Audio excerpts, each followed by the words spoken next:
Donc bonjour à tous et à toutes et bienvenue pour cette vidéo d'électricité. Donc dans cette vidéo, nous allons voir comment mesurer la valeur d'une résistance qui sera symbolisée par la lettre R. La résistance R a pour symbole électrique normalisé donc un rectangle. C'est un dipôle. Pourquoi c'est un dipôle? Parce que à ce petit rectangle-là, on trace deux petits traits de chaque côté de ma résistance. Donc le petit trait là qui correspond à l'entrée de la résistance et le petit trait ici qui correspond à la sortie de la résistance. La résistance sera exprimée en ohms de symbole oméga, donc c'est une lettre grecque qui correspond au dessin d'un fer à cheval.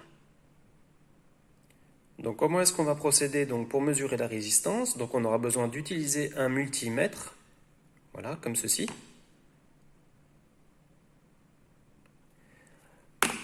Qui sera donc en fonction ohm-mètre pour mesurer la résistance, donc on va s'en servir en fonction ohm-mètre. Le symbole de l'ohm-mètre, donc ça sera la lettre oméga, inscrite dans un rond avec une extrémité là pour bien dire que l'ohm-mètre, ça sera un dipôle. Donc il faudra bien trouver les bornes de notre ohm-mètre. Cet ohm-mètre sera raccordé sur la résistance à mesurer.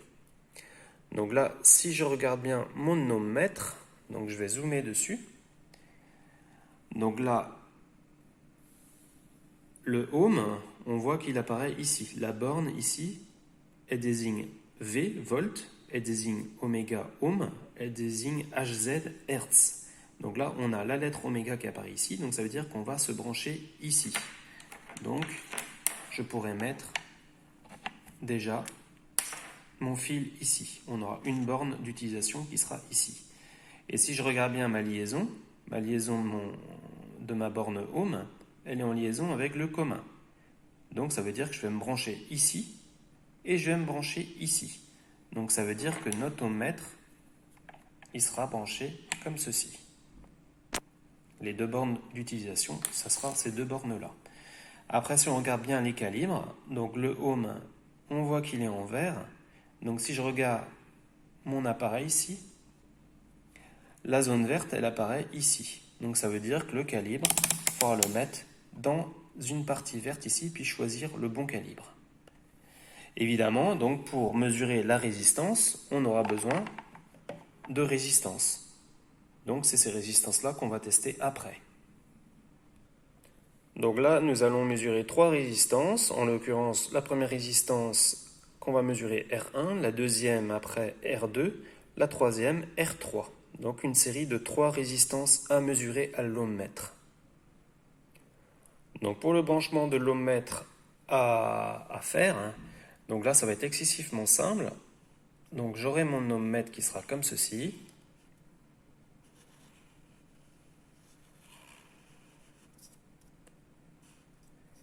Et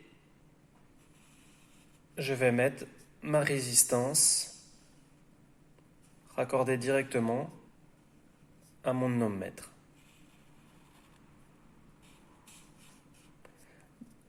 Donc là, il suffit de mettre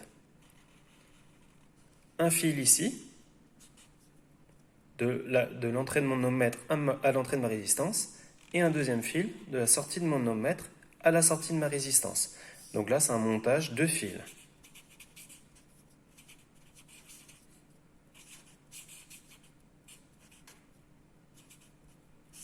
Montage à deux fils. Donc on commence par la résistance R1, donc R1 qui est ici. Donc là, c'est tout simple.